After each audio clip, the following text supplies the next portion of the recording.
So today I would like to explore the mysterious and powerful group known as the Nightingales. There are few groups in the Elder Scrolls I bestow the title Ultimate Badass to, but this group would be one of them. I want to tell you about their history, where they came from, and some of the members it has had, and also its involvement in the Elder Scrolls games. So hopefully I can teach you a thing or two in this video that you might not have known before, and if I did manage to do that, then it would be so awesome if you left a like, and if you don't, well then you will anyway, because you're just a supportive person. Anyway, without further delay, let us begin, and I just want you to know that Nocturnal approves of you watching this.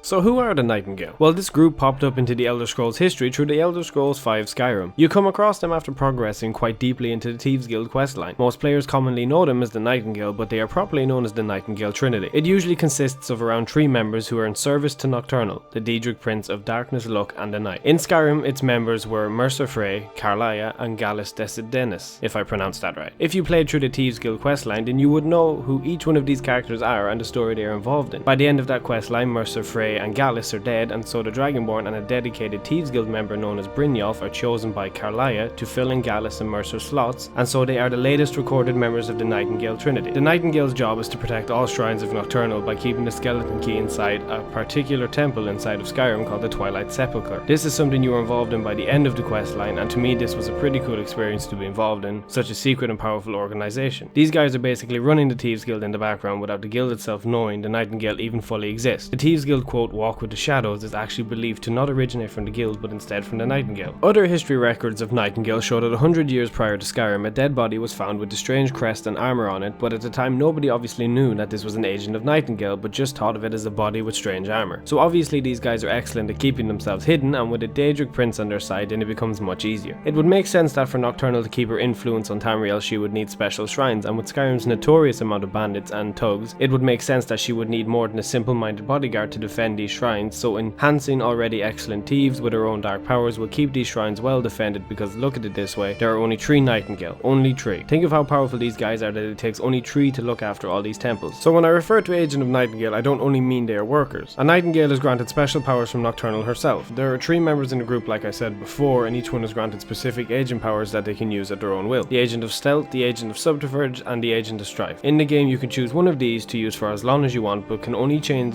agents once per day when you go back to the Twilight Sepulchre. In a brief description for each, the Agent of Stealth grants you permanent stealth when you crouch, as long as you don't interact with anything. The Agent of Subterfuge grants you a power which anybody in your local area will attack anybody inside, giving you the upper hand, and the Agent of Strife grants you a sort of lifesteal where you drain the life from a foe and absorb it to your own health. So with the Nightingales you have to remember that yes, the group has respect for Nocturnal as their leader, but they are not bound to her true religion. They are bound by business, because remember this is over the Thieves Guild, an organization entirely built on greed. So other perks with the Nightingale other than being granted a super cool power and having a Daedric Prince watching over you would be the absolutely badass armor you get for being a member of this lethal organization. Look at this, it's pretty damn awesome. Like if I seen somebody walking towards me in this, I would probably run away, to be fair. With each piece of the armor however comes a nice side effect. For example, with the hood there is an enchantment for illusions. If you ever decide to approach somebody however connected to the Thieves Guild while wearing this outfit, it might so gracefully give you some money and flee, because remember, you don't exist. You walk with the shadows, as all Nightingale do and as all will. So guys, I hope you enjoyed this, and if you did then please leave a like, it seriously helps me, and if you would like to see a different type of video then put your suggestion in the comments below like you always do. I really do hope you enjoy these types of videos, and I will keep up with the consistent uploads at least once a week. So until next time, I shall see you then.